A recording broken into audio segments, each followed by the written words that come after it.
ተመልካቾቻችን ዛሬ በመዲናችን አዲስ አበባ አንድ ስፍራ ላይ ተገኝቻለሁ። በአዲስ አበባ ውስጥ ከሚገኝ አገልግሎት ከሚሰጡ ተቋማት ውስጥ ወደ አንዱ ነው ማቀናው። እስኪ እዛ እስክደርስ ድረስ የት ሊሆን ይችላል የሚለውን እያሰላሰላችሁ ጠብቁኝ። እስከ ፕሮግራማችን ፍጻሜ ድረስ አብራችሁን እንድትቆዩ ጋብዛለሁ። ለመላው የክርስትና እምነት ተከታዮች እንኳን ለዳግመ ትንሣኤ በዓል በሰላም አደረሳችሁ እንላለን። አስቀድመን አዲስ መዝናኛችን ይቀጥላል። አብራችሁን ቆዩ።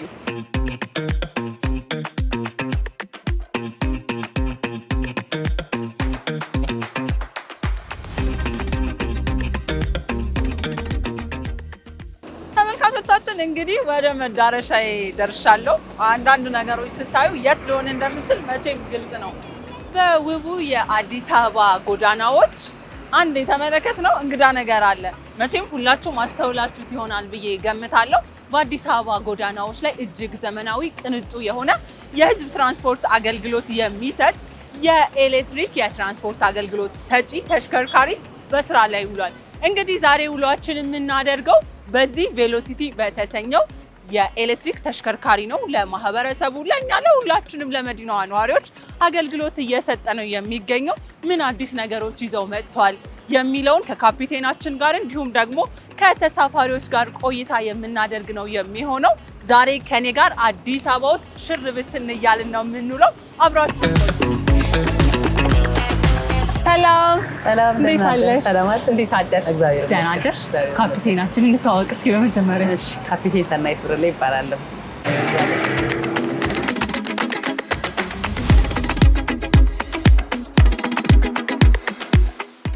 ስራችንን ከመጀመራችን በፊት ምንድን ነው የምናደርገው? መጀመሪያ የመኪናችን ደህንነት ቅድመ ፍተሻ እናያለን። ስለዚህ ሁልጊዜ ስራችንን ከመጀመራችን በፊት ይሄንን ነው የምናደርገው። መልካም። እሺ፣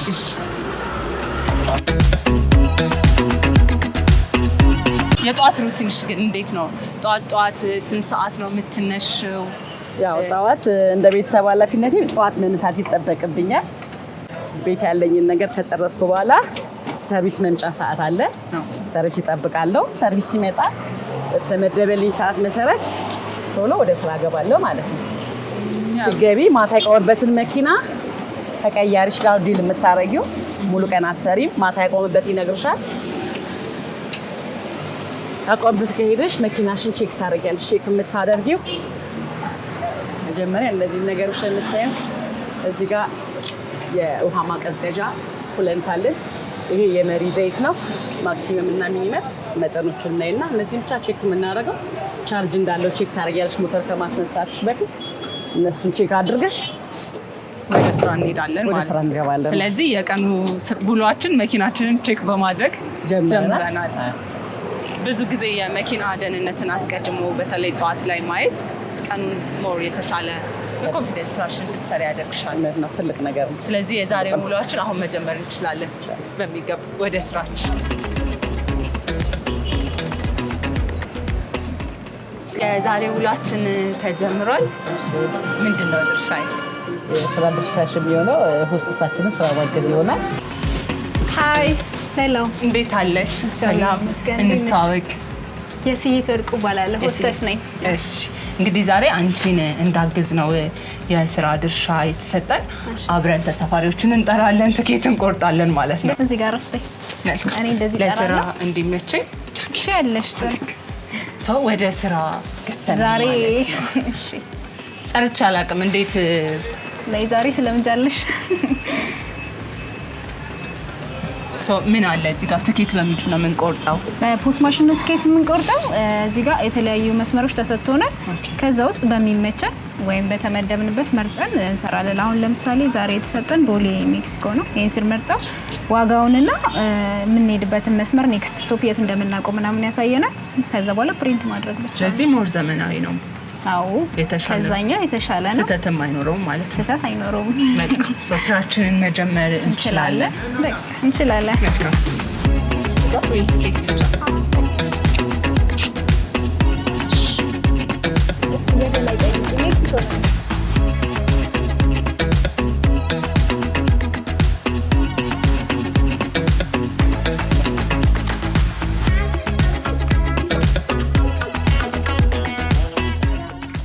እንደምን አደራችሁ መንገደኞቻችን። ዛሬ ከካፒቴን ሰናይት እና ከሆስተሳችን የስይት ጋር ጉዟችሁን የምታደርጉት ከአዲስ ሚዲያ ኔትወርክ የአዲስ መዝናኛ ልዩ ፕሮግራማችን ነው። ካፒቴን ከዚህ በፊት ካሉት የፐብሊክ ትራንስፖርት ከሚሰጡት ይሄ አዲሱ የኤሌክትሪክ መኪና ምን የተለየ ነገር አለው? ቀድሞ ከሚሰራበት ትራንስፖርት ይሄን ለየት የሚያደርገው ሁለቱም አውቶማቲክ መኪና ነው። ይሄ ደግሞ ተሻሽሎ ዘመናዊ ሆኖ በተለይ አሁን የነዳጅ ችግር ባለበት ወቅት ላይ በባትሪ ቻርጅ በመደረግ የሚሰራ ዘመናዊ መኪና የከተማውን ጽዳት የከተማውን ኮሪደር ልማትን አማክሎ የተሰራ ቆንጆ መኪና ነው። ምቹ ነው ለተሳፋሪ፣ ብዙ ነገሩ ለተጠቃሚ ምቹ ነው። መኪናዎቹ የጎን ስፋት አላቸው፣ ቆንጆ ናቸው። ዘና ብሎ ነው ማህበረሰቡ የሚጠቀመው። ቦምበር ጭነሽ ራሱ ሰው ቆም ብሎ እጅ መያዣ እንትኖች አሉት። በእነሱ እንኳን ሲጠቀሙ በቃ ስታይ ትራንስፖርት ራሱ አውሮፓ ስታንዳርድ ነው የሚመስለው። የህዝቡንስ አቀባበል እንዴት አገኘሽ? በተለይ አሁን አዲስ ነው ለአዲስ አበባ ጎዳናዎች በቅርብ ጊዜ ነው እየተመለከትን ያለ ነው እና ማህበረሰቡ እንዴት ተቀበለው? መኪና ዘመናዊነት እንደመሆኑ ሰው እንዲህ በእኛ አቅም ከፍለን መጠቀም የምንችል አይመስለውም ነበር። ዘመናዊ ነው፣ ቆንጆ መኪና ነው፣ ውድ ይሆናል ብለው ነበረ ሰው ስፔክስ ያደርግ የነበረው። ግን ባለን በስራ አካሄድና አፈጻጸም ላይ ያለውን ነገር ለማህበረሰቡ ግልጽ የሚሆንበት መንገድ ሲፈጠር ሰው በጣም ተመራጭ እንዴ ይህን በመሰለ መኪና በዚህ ዋጋ ያዋጣቸዋል እንዲሁ ላይ ያሉ ሰው የሚጠቀመው እና ከዋጋው አኳያም ሰው በጣም ደስተኛ ሆኖ የሚጠቀሙ አገልግሎቱ እንደምታየው ጭንቅ የለውም። ዘና ብለው የሚጠቀሙበት ሰው በጣም አሁን እየገባው በሄደ ቁጥር ትራንስፖርቱን ተመራጭ እያደረገው። ተመልካቾቻችን ፕሮግራማችን አሁንም እንደቀጠለ ነው። በዚህ በትራንስፖርት አገልግሎት ውስጥ ሲጠቀሙ ያገኘናቸው የመዲናችንን ነዋሪዎች አንዳንድ ጥያቄዎችን ጠይቃቸዋለን። አመሰግናለሁ። በመጀመሪያ ስሞትን ያስታውቁኝ። ኃይሉ ገብረ ዮሐንስ ይባላሉ። ሄኖክ ይባላል። ስሜ እርቀ ሰላምታይ ይባላል። የተገኘ ነው እንግዲህ በህዝብ ትራንስፖርት አገልግሎት ውስጥ ነው። አዲሱን የኤሌክትሪክ መኪና እንዴት አገኙት? እኔ በኩሌ ጥሩ ነው ብዬ ነው የምገምተው። ምክንያቱም ጥሩነቱ ምንድን ነው? ከተማችን እየለማችና እየሰፋች ባለበት ሁኔታ ላይ እድገቷን ሊመጥን የሚችል የትራንስፖርት አገልግሎት ወይም ግልጋሎት ማስፋት ተገቢ ስለሚሆን እነዚህን ነገሮች ደግሞ መንግስት ወይም የከተማ አስተዳደር ስራ ላይ በመዋሉ አንደኛ የትራንስፖርት ችግሩን ያቃልላል። በፊት ከነበረው የግልጋሎት አሰጣጡ ውስንነት ጋር ተያይዞ እነዚህ ተጨማሪ ትራንስፖርት መኪናዎች ወይም አውቶቡሶች ሲገቡ የበለጠ ሰፊ ግልጋሎት ማግኘት የሚቻልበት ሁኔታ አለ። እንደዚህ ይሆናል ብዬ አልጠበቅኩም፣ እውነት ለመናገር ማለት ነው። ያው እንደተለመደው ባስ ነው በመጨናነቅ በምናምን እንደምንሄድ ነበር ያሰብኩት። ብዙም ተጠቃሚ አልነበርኩም ባስ እኔ። ግን ይህንን ካየሁ በኋላ በጣም ደስተኛ ነኝ። በዚህ ነው የሚሄደው። ከሰፈር ጀምሬ ከቡልቡላ ነው የምነሳው። ከቡልቡላ ጀምሬ እስከ ቦሌ እመጣለሁ። ከቦሌ እስከ ሜክሲኮ እሄዳለሁ። ከዛ በኋላ ነው አንድ ታክሲ የምጠቀመውና በጣም ደስተኛ ነኝ።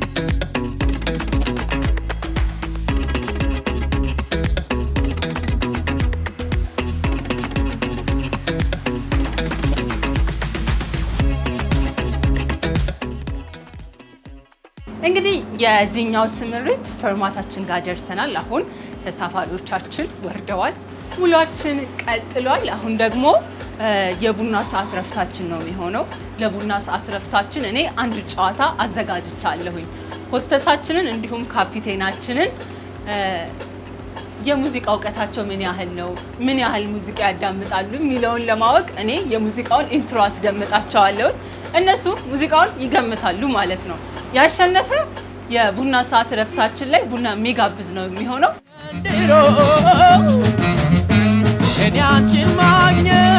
ስለዚህ አሁን ያዳመጥነው ሙዚቃ ኢንትሮ ድምፃዊው ማን ነው? ሙዚቃውስ ምንድን ነው? ከሙዚቃው ትንሽ የምታስታውሹ ካለ ሙዚቃ ለማስታወስ ልሞክር። ሞክሪ። አንቺን ፈልጌ መጣሁ፣ አንቺን ፈልጌ መጣሁ። እስቲ እንዳይመለስ አይደለም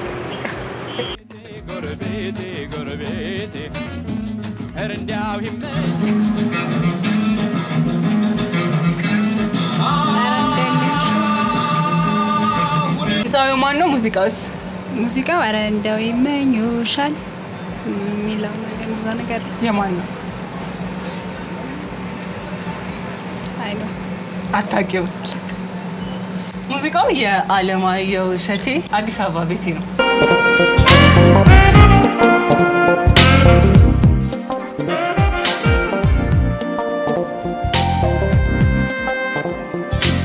በቃ መልሰውም አልመልሰውም። ግጥም ታስታውሻለሽ? ዜማውን እኔ እጨምራለሁ። ሀሎ አዲስ አበባ አዱ ገነት የኔ ናፍቆት። በእርግጥ አልመለሽ።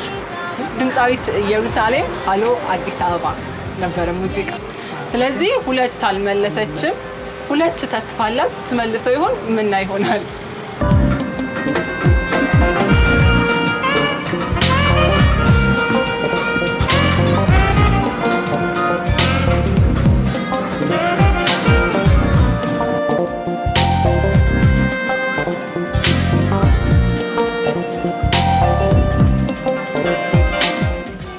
ኢየሩሳሌም የአባቷን ስም አላውቅም።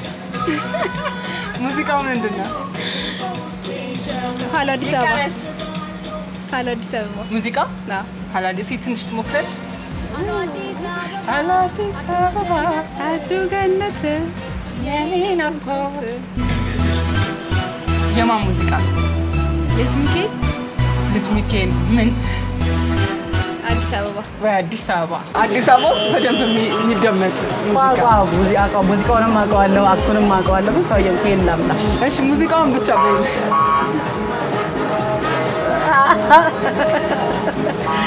ድምፃዊ ይቅር። ሙዚቃ አዲስ አበባ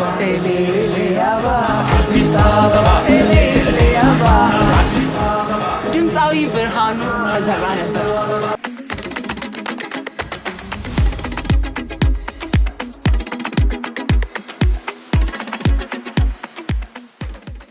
ቅድሚያ ላንቺ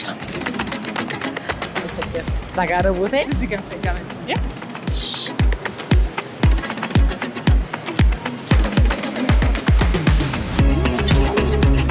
ውድድሩ መሸነፍ ምክንያት ካፒቴን ቡና ጋባዥ ሆናለች። ቡና ላይ ግን እንዴት ነሽ ካፒቴን? እና ብዙም ማርዶ ተቀራ አንድ ስኒ ከጠጣው በቂባ። እኔ በጣም ቡና ከሚጠጡ መሀል ነኝ። ጥሩ ነው።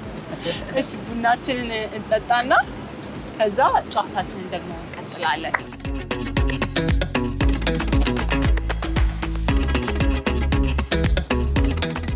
ሶስት ልጆች ቤት ውስጥ አንድል እያደረጉ ቤተሰብ እየመሩ ከዛ ደግሞ በጠዋት ደግሞ የስራ ቦታ መገኘት፣ በዛ ላይ ደግሞ ዘርፉ ብዙ ሴቶች የሚታዩበት አይደለም እና እንዴት ግን ካፒቴን ወደ አሽከርካሪነት ሙያ መጣሽ? መጀመሪያ በእኔ ወደዚህ ወደ አሽከርካሪነት ከመምጣቴ በፊት ሸገር ኤክስፕረስ ትራንስፖርት በጀመረበት ሰዓት ላይ በገንዘብ ተቀባይነት ተቀጥሬ ይሰራ ነበረ። እዛ እየሰራሁ ከትንሽ ጊዜ በኋላ የውስጥ እድገት መጣና በወቅቱ የነበሩ ስራ አስኪያጃችን፣ በዚህ አጋጣሚ እሳቸው ማመስገን እፈልጋለሁ፣ አቶ ጎይቶም ይባላሉ። ለሴት ያላቸው ክብር በጣም ይለይ ነበር። ሴቶችን ማብቃት፣ ሴቶችን ማሳደግ በጣም ሁሌ ራዕያቸው ነበርና ሁልጊዜ አንድ ነገር ይላሉ፣ በቃ እኔ የዚህን ድርጅት ግማሽ ፐርሰንቱን ሴት ማድረግ እፈልጋለሁ ይሉ ነበርና ግማሽ ፐርሰንት በላይ እንደም ከመቶ ምናምን ሹፌር በላይ ባስ ካፒቴን አድርገዋል። እና እድሉን ያገኘሁት እዛው ነው። እሳቸው ከሚመለከተው አካል ጋር ከከተማ አስተዳደር ከትራንስፖርት ዘርፉ ጋር ሆነው ሴቶችን በመመልመል ወደ አሽከርካሪነት ሙያ ሲያበቁን የመጀመሪያው አሰልጣኝ ነበርኩ። እድሉን ያገኘሁት እዛ ላይ ነው። እንደው የልጅነት ህልምሽ ነው አሽከርካሪ ሆኜ ራሴን አገኘዋለሁ ብለሽ ታስቢ ነበር? ሁሌም ከባድ መኪና የምታሽከረክር ሴት ሳይ ቀና ነበር። የሚገርምሽ ነገር ሁሌም ፕላኔ ውስጥ አለ አሽከርካሪ መሆን። ከአንዴ 2-3 ጊዜ እንትን ብዬ አቋርጫለሁ። ግን እግዚአብሔር ፈቀደው ሰዓት የራሴ ወጪ ሳይታከልበት ፈቀደው ሰዓት በራሱ ሰዓት እዚህ ደርሻለሁ። ማሽከርከር ህልሜ ነበር።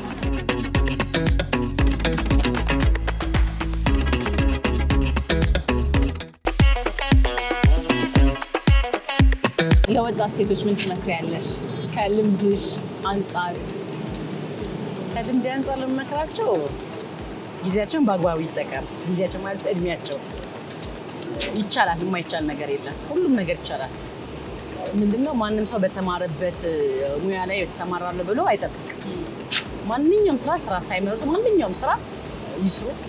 በጊዜ በእድሜ ጉልበት ባላቸው ሰዓት፣ አቅም ባላቸው ማገናዘብ በሚችሉበት ሰዓት ተጠቃሚ ጊዜያቸውን በአግባቡ ይጠቀሙ። በተለይ ቤተሰብ ላይ እስካሉ ድረስ መያዝ ያለባቸው ነገር በሙሉ የያዙ። ትልቁ ነገር እውቀታቸውን አዳፕት ያድርጉ፣ ክህሎታቸውን ይጨምሩ። ሲቀጥል ደግሞ አልችልም የሚባል ነገር የለም፣ ሁሉም ነገር ይቻላል። በጣም ቆንጆ ቆይታ ነው ዛሬ ያደረግነው።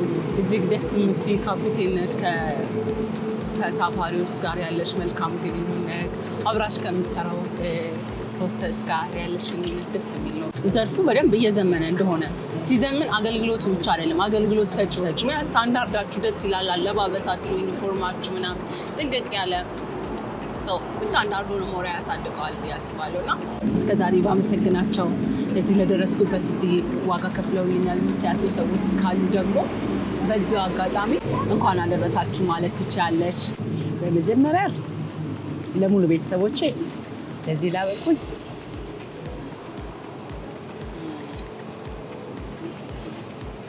በህይወት ቢኖር አባቴ ጭምር